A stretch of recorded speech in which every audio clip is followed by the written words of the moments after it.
خطیب آل محمد جناب سید محمد عباس عسکری صاحب آئیں اور امام جعفر صادق کے مصائب و فضائل بیان فرمائیں۔ اس کے فوراً بعد تابوت کی برآمدگی ہوگی اور آپ سب امام زمانہ کو ان کے جد کا پرسہ دیں گے۔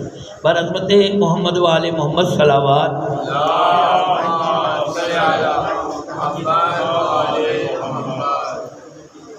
عاجل ظہور امام زمانہ بآواز بلند صلوات پڑھنا۔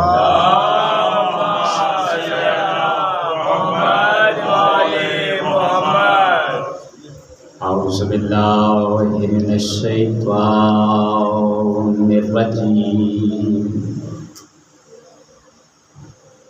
بسم اللہ الرحمن الرحیم، الحمد للہ رب العالمین،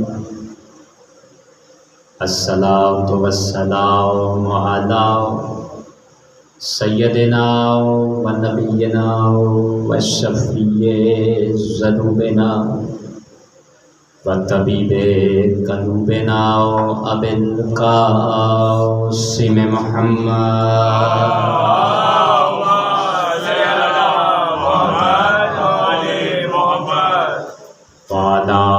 الطیبین الطاہرین المعصومین المنتجبین ولعنۃ اللہ علی اعدائہم اجمعین من الآن الی قیام یوم الدین۔ اما بعد فقد قال اللہ تبارک و تعالی فی کلامہ المجید والفرقان الحمید وقول الحق، بسم اللہ الرحمن الرحیم، ربی ارینی کیف تحیی الموتی، صلوات بابا سے بلند۔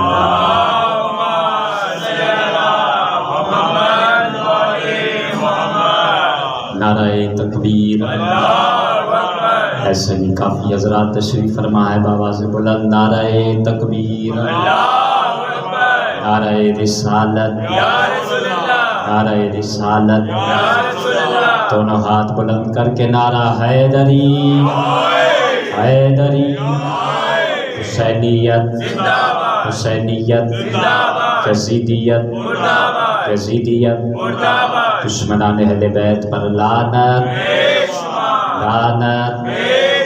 مقدمہ جناب سیدہ میں گواہ بن کر صلوات پڑھ لیں۔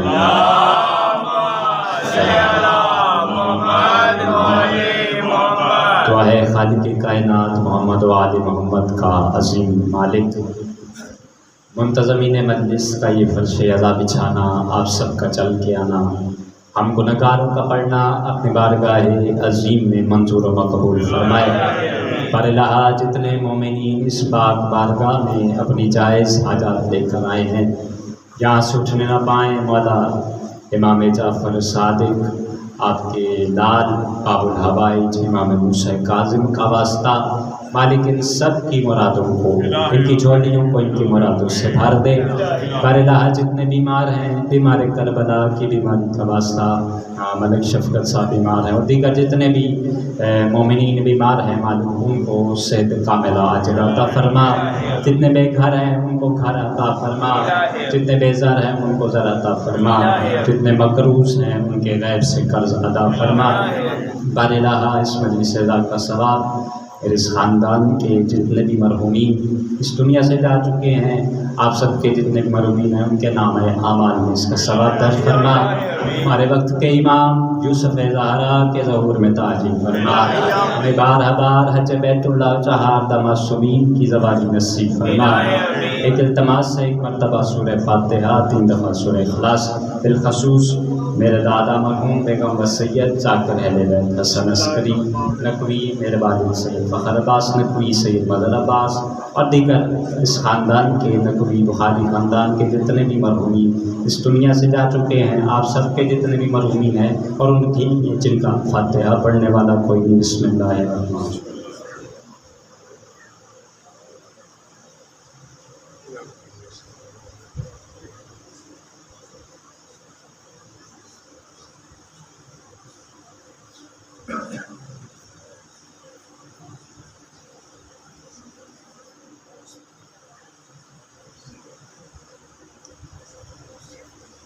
دعاؤں کی قبولیت کے لیے بآواز بلند صلوات پڑھیں۔ اللہم صلی علی محمد و آل محمد۔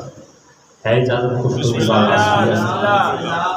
سالانہ مجلس اعزا و سلسلہ شہادت رئیس مذہب جعفریہ مسند امامت کے 6ویں بادشاہ امام جعفر صادق علیہ السلام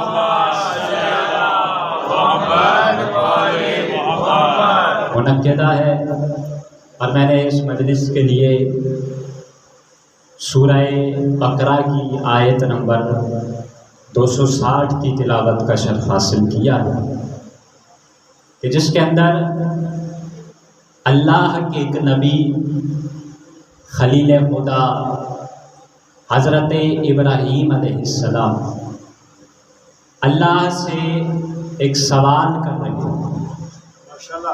اس سے پہلے کہ میں آیت کے ترجمے کی طرف بڑھوں، ایک دو جملے آج کی تاریخ کے حوالے سے عرض کرنا چاہتا ہوں کہ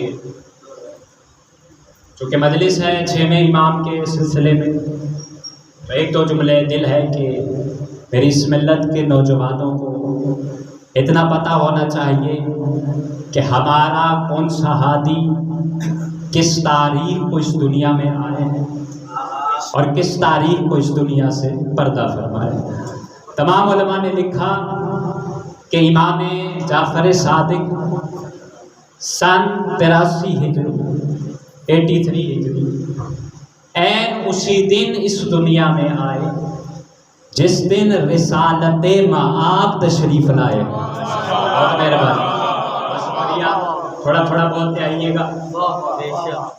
این اسی دن اس دنیا میں تشریف لائے، 17 ربیع الاول سن 83 ہجری امام صادق اس دنیا میں تشریف لے کر آئے، اور ہمارے نزدیک نبی پاک بھی اسی تاریخ کو اس دنیا میں آیا۔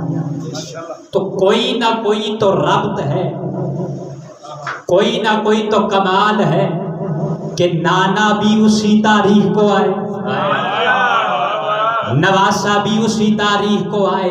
تو کمال یہ ہے، ربط یہ ہے کہ دونوں ہی صادق ہیں۔ میں نے تھوڑے بندے بولے ہیں، میں جملہ بدل کے کہہ دیتا ہوں، دونوں ہی صادق ہیں۔ ایک نبی صادق ہے، ایک امام صادق ہے، ایک مخبر صادق ہے، ایک جعفر صادق۔ سلامت رہے آپ، سلامت رہے۔ ایک مخبر صادق، ایک جعفر صادق۔ چلو ایک جملہ اور لو امام کی عظمت کا، آپ کے حصے کا ذہن میں آ گیا۔ ایک مثال سے میں بات واضح کر دوں کہ فرض کریں اگر اس مجمع میں کثرت کہے کہ محمد عباس عسکری صاحب بڑی اچھی خطابت کرتے ہیں، میں اپنی تعریف نہیں کر رہا، میں مثال دے رہا ہوں کہ محمد عباس عسکری بڑی اچھی خطابت کرتے ہیں، بڑا اچھا بیان ہے، لیکن اسی مجمع کے سامنے میں ہی یہ کہہ دوں کہ نہیں فلاں علامہ بڑے اچھے خطیب ہیں۔ اب توجہ کیجئے گا، مجھے نہیں پتا کس ذہن تک یہ بات پہنچے گی۔ آپ میری تعریف کر رہے ہیں کہ یہ بڑے اچھے خطیب ہیں، لیکن میں آپ کے سامنے کہہ رہا ہوں کہ فلاں مولوی بڑا اچھا ہے، فلاں عالم بڑے اچھے ہیں، تو آپ کا ذہن یہ سوچنے پہ مجبور ہو جائے گا کہ ہم تو محمد عباس کو داد دے رہے ہیں، لیکن محمد عباس تو کسی اور کو داد دے رہا ہے، تو اب میری کیا مجال کہ میں آل محمد کے گھرانوں کی ہستیوں کا کوئی تعین کروں۔ اب وہ زبان کہہ رہی ہے کہ جس کے لیے اللہ کہہ رہا ہے وَمَا يُنْطِقُ عَنِ الْهَوَىٰ، کہ میرا نبی اتنا سچا ہے کہ یہ اس وقت تک بولتا نہیں کہ جب تک کہ کلام الہی نہ آ جائے، جب تک اللہ نہ کہہ دے۔ تو عزیزان محترم، جو نبی مخبر صادق ہے وہی نبی کہہ رہا ہے کہ میرا ایک بیٹا جعفر صادق۔